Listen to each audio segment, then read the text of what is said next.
kita semoga Allah Subhanahu wa taala menjadikan Ramadan kita ini adalah Ramadan yang betul-betul berkah, Ramadan yang mendekatkan diri kita kepada Allah Subhanahu wa taala. Nabi Muhammad SAW dalam salah satu yang diajarkannya kepada umat Islam sesaat menjelang Ramadan, beliau mengatakan bahwa di bulan Ramadan itu terdapat kata-kata atau terdapat zikir yang sangat disukai oleh Allah Subhanahu wa taala untuk kita memintanya kepada Allah Subhanahu wa taala, yaitu untuk kita bersyahadat pada Allah Subhanahu wa taala, kemudian kita beristighfar, dan juga untuk kita meminta surga dan memohon perlindungan dari Allah Subhanahu wa taala dari siksa api neraka. Karenanya di bulan Ramadan kita disunahkan untuk memperbanyak berzikir, asyhadu an la ilaha illallah, astaghfirullah, nas'alukal jannata wa na'udzubika minan nar, asyhadu an la ilaha illallah, astaghfirullah, nas'alukal jannata wa na'udzubika minan nar, asyhadu an la ilaha illallah, astaghfirullah, nas'alukal jannata wa na'udzubika minan nar. Bersyahadat yang pertama, beristighfar yang keduanya, yang ketiganya mohon agar Allah Subhanahu wa taala menghindarkan kita dari api neraka dan masukkan kita ke dalam surga Allah Subhanahu wa taala. Dan itu kata Nabi Muhammad SAW, wastaghfiru fihi min arba' hisal. Perbanyaklah di bulan Ramadan dari 4 perkara, khaslatain turdun bihima rabbakum. 2 perkara membuat Allah Subhanahu wa taala ridha dengan kalian, wa khaslat kalian pasti memerlukannya. 2 perkara yang kalian pasti memerlukannya adalah kalian minta surga dan mohon perlindungan dari api neraka. Dan sudah itu kita tambahkan dengan zikir, Allahumma innaka afuwun tuhibbul afwa fa'fu anni, Allahumma innaka afuwun tuhibbul afwa fa'fu anna. Dan zikir yang ini, ya, zikir yang kedua ini, Allahumma innaka afuwun tuhibbul afwa fa'fu anni atau fa'fu anna, ini adalah zikiran yang diajarkan oleh baginda kita Nabi besar Muhammad sallallahu alaihi wasallam kepada Sayyidah Aisyah. Ketika Ummul Mukminin Sayyidah Aisyah bertanya kepada Nabi Muhammad, "Ya Rasulullah, lau adraktu Lailatul Qadar mada aqra?" Wahai Rasul, jika saya mendapati Lailatul Qadar, apa yang harus saya baca? Nabi kemudian mengajarkan zikir yang tadi itu, teman-teman, yaitu Allahumma innaka afuwun tuhibbul afwa fa'fu anna. Ya Allah, sungguhnya Engkau adalah zat yang maha mengampuni, maha memberi ampun. Engkau menyukai ampunan, Engkau menyukai pemberian maaf, fa'fu anna, maka berikanlah maafmu kepada kami, ya Allah. Seperti itu, semoga kita dapat senantiasa membacanya di bulan-bulan Ramadan yang seperti ini, sehingga semoga Allah Subhanahu wa taala meraihkan kepada kita keridhaannya insyaallah. Amin ya rabbal alamin. Nas'alukal jannata wa na'udzubika minan nar. Allahumma innaka 'afuwun tuhibbul 'afwa fa'fu anna. Allahumma innaka 'afuwun tuhibbul 'afwa fa'fu anna. Innaka 'afuwun tuhibbul 'afwa fa'fu anna ya karim. Hubabah Zahra, ibunda dari Sayyidil Habib Umar bin Hafid. Suaminya hilang. Suaminya hilang. Ini bukan lagi harta ini, ya. Suami, saudariku sekalian. Suaminya hilang. Diculik sama kaum Syuyu'i namanya. Kaum Syuyu'i itu kayak PKI di Indonesia sini, ya.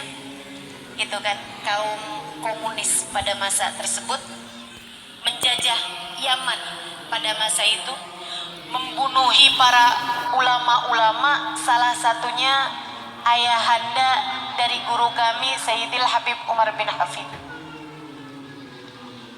Saudariku sekalian yang saya muliakan, suaminya hilang. Beliau sedih tentu saja, akan tetapi enggak sebegitunya meraung-raung, merintih-rintih. Sedih, tapi ya mau gimana lagi. Di dititipkan kepada Allah Subhanahu wa taala, bahkan tanpa dendam. Ini orang kalau nggak ada dunia di hatinya, kalau yang diagungkan cuma Allah Subhanahu wa taala, mudah memaafkan kesalahan orang lain. Saudara sekalian, beberapa tahun yang lalu ada Habib Ali Al-Jufri, salah satu murid dari Habib Umar bin Hafid. Dia datang ke majelisnya Habib Ali Al-Jufri menangis-nangis. Ada seseorang datang ke majelisnya Habib Ali Al-Jufri di sebuah negara. Dia menangis-nangis di hadapan Habib Ali Al-Jufri. Beliau bilang, "Bib, antum ini kan muridnya Habib Umar bin Hafid. Saya minta tolong pada antum untuk menyampaikan nih, apa yang jadi penyebab saya nggak bisa tidur bertahun-tahun lamanya. Susah tidur, susah makan enak." Dia bilang, "Kenapa? Dulu berapa puluh tahun yang lalu, saya di antara mereka yang menculik ayahanda Habib Umar bin Hafid." Dia bilang, "Sekarang saya bertaubat. Saya minta tolong untuk sampaikan salam permintaan maaf saya kepada Habib Umar bin Hafid dan kepada seluruh keluarganya, terutama kepada ibundanya, kepada semua saudara-saudarinya." Habib Ali Al-Jufri berjumpa dengan Sayyidil Habib Umar bin Hafid. Dia menceritakan dan menyampaikan amanat dari orang ini. Saudara sekalian, tahu apa kata Habib Umar? Habib Umar sembari tersenyum mengatakan, "Sampaikan padanya kalau kamu berjumpa lagi, kami sudah memaafkannya dari hari-hari pertama dia menculik ayahanda kami. Kami, ibu saya, dan semua putra-putrinya sudah memaafkan mereka semuanya sejak hari-hari pertama mereka menculik ayahanda kami." Saudaraku sekalian saya muliakan, tak ada dendam, tak ada permusuhan. Faham bahwa segala urusan tak bisa terjadi kecuali dengan izin Allah. Ibunda Habib Umar, Hubabah Zahra, saudariku sekalian yang saya muliakan, sepanjang hidupnya beliau kalau doa nggak ada gitu bilang, "Ya Allah, balaslah orang-orang yang telah menculik suami saya." Nggak pernah. Atau gitu ya, minta, "Ya Allah, saya sekarang sudah janda gitu, tolong saya ya Allah gantikan untuk saya suami yang lain gitu, yang lebih kaya, yang lebih ganteng, yang lebih berilmu." Nggak pernah. Beliau pun juga nggak minta, "Ya Allah, gantikanlah gitu sekurangnya dengan anak-anak yang kemudian menjadi kaya raya biar saya bisa menikmati kehidupan di dunia." Tak pernah. Saudaraku sekalian yang saya muliakan, Hubabah Zahra dalam malam-malam beliau senantiasa sholat malam, nggak pernah tinggal. Waktu saya nulis buku Bidadari Bumi, saya ingin memasukkan salah satunya adalah Hubabah Zahra. Tapi tak banyak yang saya tahu mengenai beliau selain senyumnya yang tidak pernah hilang ketika berjumpa dengan siapapun, dan selain ingatannya yang senantiasa kepada Allah Subhanahu wa taala. Kami pernah duduk bersama-sama dengan beliau di suatu malam. Kami sedang membaca zikir bersama-sama, kemudian mendengarkan ada yang baca qasidah gitu. Tiba-tiba lampu mati. Saat lampu mati, hampir semua orang berteriak, "Ha!" gitu. Teriak. Kecuali Hubabah Zahra. Begitu lampu mati, Hubabah Zahra segera berdoa, "Allahumma nawwir kuburana ya Rabb." Ya Allah, terangkanlah kubur kami ya Allah. Begitu gelap. Yang diingat Allah, yang diingat akhirat. Minta kepada Allah, "Ya Allah, terangkanlah kubur kami," katanya. Subhanallah. Ketika saya menulis buku Bidadari Bumi itu, saya minta kepada cucunya untuk menceritakan tentang neneknya. Saya sedang menulis buku Bidadari Bumi, bolehkah diceritakan tentang beliau? Ternyata kemudian putri-putri beliau menuliskan kisah-kisah mereka bersama dengan Hubabah Zahra dan mengirimkannya kepada saya. Salah satu dari kisahnya, salah satu putrinya bercerita seperti ini. Saya sewaktu belum menikah tinggal bersama dengan Hubabah Zahra. Dia bilang setiap malam, kalau saya terbangun di waktu malam jam 1 malam, jam 2 malam, saya lewat di kamar Umi, selalu saja saya dengar suara rintihan yang sangat menyayat hati. Saya buka pintu, saya mau tahu apa yang sedang dilakukan ibu saya. Ternyata Hubabah Zahra di atas sejadahnya yang sudah usang, sesudah sholat yang panjang, beliau menengadahkan tangan seraya berkata, "Ya Allah, ampunilah kami, ampunilah kami. Ya Allah, terimalah kami sebagai hamba-hamba-Mu. Ya Allah, ya Allah." Ya. Demikian keadaan para wali-walinya Allah Subhanahu wa ta'ala. Saudariku sekalian, hati yang tidak mengagungkan selain Allah. Putri yang lain bercerita, dia bilang Hubabah Zahra seumur hidupnya tidak pernah meninggalkan tahajud kecuali 1 malam. Malam itu kegiatan beliau sangat banyak, ada urusan-urusan, beliau tidur di larut malam. Ketika beliau bangun, terdengar suara adzan subuh.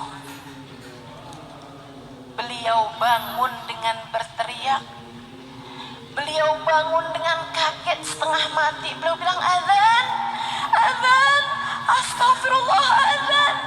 Beliau nyaris gak bisa turun dari tempat tidur, beliau nyaris gak bisa berdiri dari tempat beliau tidur di bawah itu ya, karena dengar suara adzan yang artinya sudah terlewat waktu untuk bangun malam.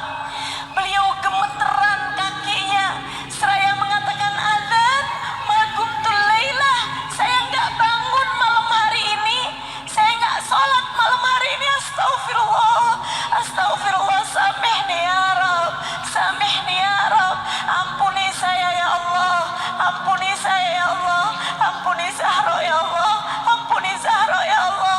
Dengan linangan air mata beliau pergi ke kamar mandi untuk berwudu.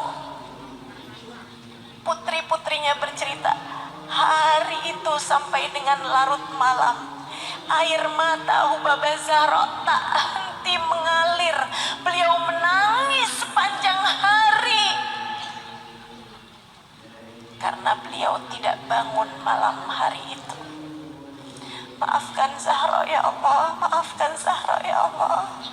Zahra gak bangun tadi malam menghadap mengagungkan-Mu. Maafkan Zahra ya Allah, maafkan Zahra ya Allah. Bagaimana denganmu teman-teman? Kamu nangis kalau apa? Hilang duit? Kamu nangis kalau apa?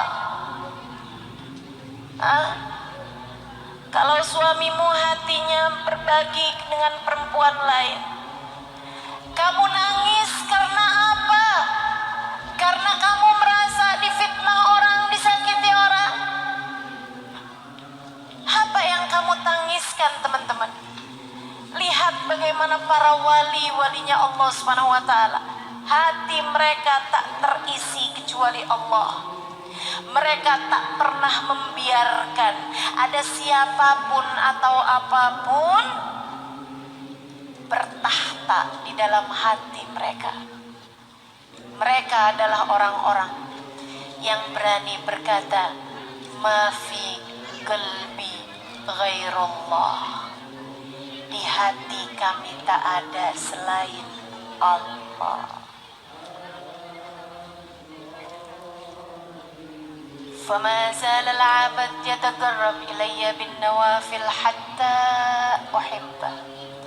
Ketika aku lihat hati seorang hambaku mengerjakan yang diperintahkan, yang disunnahkan, yang diajari, yang dicontohkan oleh Nabi Muhammad sallallahu alaihi wasallam, aku pun mencintainya, kata Allah.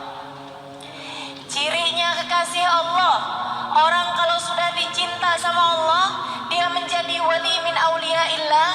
Apa cirinya, teman-teman saudaraku sekalian? Biar kamu nih gak gampang-gampang ngaku nih, kayaknya saya udah jadi wali deh. Wali murid barangkali ya. Wali kekasih Allah, lihat cirinya teman-teman. Atau kamu merasa, saya kayaknya adalah seorang yang dicinta deh sama Allah. Kayaknya Allah cinta deh sama saya. Kenapa? Tiap saya minta, ya Allah kepengen makan bakso, ketemu bakso. Jadi kamu menganggap bahwa kamu kepengen bakso, dikasih bakso, kamu kasih Allah. Saudariku sekalian yang saya muliakan, bukan begitu ceritanya. Bukan begitu ceritanya. Tahukah kamu bahkan kepada orang-orang yang Allah benci ketika berdoa, Allah berkata kepada malaikatnya, minta, kasih apa yang dia minta. Aku tidak suka mendengar namaku disebut-sebut oleh lisannya. Jangan kamu kira ketika doamu mudah diijabah, itu adalah ciri kamu telah dicinta oleh Allah. Belum tentu.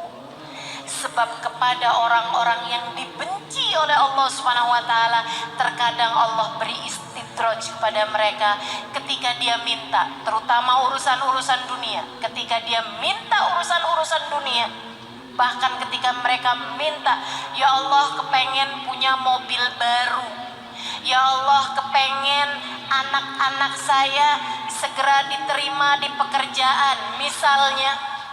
Kalau orang tersebut seorang yang dimurka oleh Allah, Allah bilang kepada para malaikatnya, wahai para malaikatku, kasih apa yang dia mau. Aku tak suka mendengar namaku disebut-sebut oleh lisannya.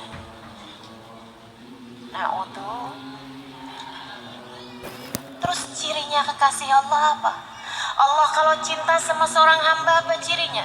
Allah bilang, فَإِذَا أَحْبَبْتُهُ كنت سمعه الذي يسمع بها وبصره الذي يبصر به ولسانه الذي يتكلم به ويده الذي يبطش بها ورجله الذي يمشي عليها. Apabila aku cinta kepada seorang hamba, aku akan menjadi telinga yang dia mendengar dengannya. Apa artinya? Allah akan karuniakan cahaya di telinganya sehingga ia hanya mau mendengar kebaikan-kebaikan saja. Senengannya dengerin sholawat, senengannya dengerin kajian, senengannya dengerin Al-Quran dibacakan, senengannya mendengarkan kebaikan-kebaikan disampaikan, tak pernah tertarik mendengarkan gosip-gosipan artis, tak pernah tertarik mendengarkan kabar-kabar politik, tak pernah tertarik dengan urusan-urusan dunia. Ia telah dicahayai dengan cahaya Allah di telinganya. Bagaimana denganmu? Ciri kekasih Allah, kata Allah, aku akan menjadi mata yang dia melihat dengannya, sehingga ketika ia memandang siapapun, ia melihat Allah pada segalanya. Ia melihat Allah pada siapapun dan apapun yang dia sekalian yang saya muliakan, melihat siapapun ia melihat Allah pada segalanya. Karenanya tak pernah tertarik melihat aib seseorang yang diumbar, tak pernah tertarik untuk menonton tayangan-tayangan yang melenakan.